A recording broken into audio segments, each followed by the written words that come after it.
Tikman na natin itong sticky rice. Lagkit na nasa kawayan. Ang tawag dito ay Binungay. binungay. Hindi ko talaga siya makabisado. Sorry naman. Binungay. Parang Tapos masarap to sa mangga. Scrape lang natin, scrape. Lagyan na lang natin sa plato kasi may mga kakain pa eh. Tapos lagyan natin sa mangga. Ang tamis ng mangga na to. Mangga nila tita. Sariling puno.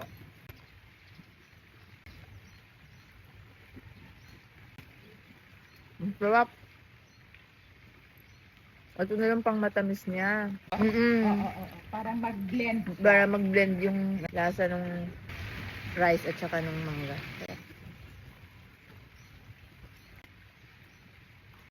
Sarap ng mangga.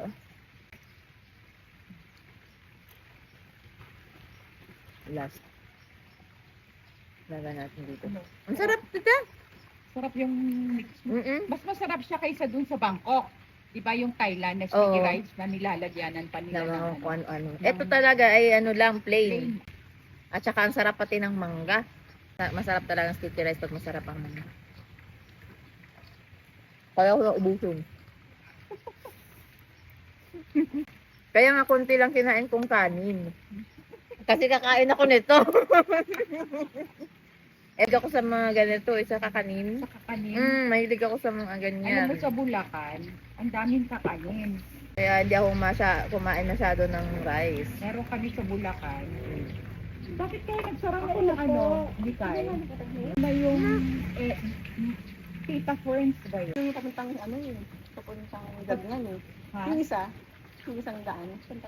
Saan nga punta ka lahat? Parang kanin ako lang. Yung sa may Alpha Mart. Pero mas Ayun, sticky rice. yun. Di ba kasi Oo. parang ito yung Alpha Mart, tapos ito yung Yung isa yan. Isa pa.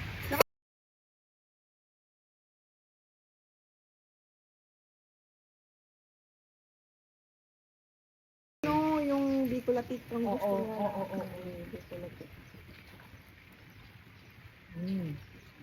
Tanong ni Mami. Sa isa. Doon. Tapos, kanan. Ano Last. napuntahan mo na nung nung nakaraan? Huli niya na to. Last na. Ito. Last. Sige.